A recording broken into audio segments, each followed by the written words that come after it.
আসসালামাইকুম। জায়েদ driving training সেন্টারতে আবারও স্বাগতম। যখন আমি একটা গাড়িতে উঠবো তখন কিন্তু কি করতে হবে, এই লকটা এভাবে টান দিতে হবে। টান দিয়ে এই দেখেন আবার এই বসলাম আমাদের শুরুতে কাজ কি, তখন শুরুতে কাজ হলো আমরা এই যে যেমন সিট বেল্টটা দেখাবো। এখন সিট বেল্টটা এই সিট বেল্ট নাকি এটা সিট বেল্ট আপনি পরবেন কেমনে, এইভাবে দিয়ে এই যে আপনার লাল বাটনটা আছে এখানে জাস্ট যাতা দিয়ে দিবেন, তখন ঢুকে যাবে। ঢুকে গেলে আপনার এই যে দেখেন সিট বেল্ট হয়ে গেছে। এটা নতুন শিক্ষার্থীদের জন্য অবশ্যই জরুরি দরকার। আপনার ভিডিওটা ধৈর্য সহকারে দেখবেন।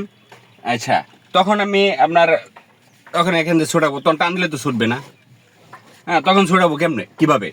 তখন এই যে লাল বাটনটা আছে এটার মধ্যে শব্দ ধরবেন, অটোমেটিক খুলে যাবে। এই যে আবারও দেখাচ্ছি, এবারে দেখেন এটা চাপ দিয়ে ধরছে, লক হয়ে গেছে। আবার তখন এই লাল বাটনটা আছে, লাটনটা চাপ দিলেই খুলে যাবে।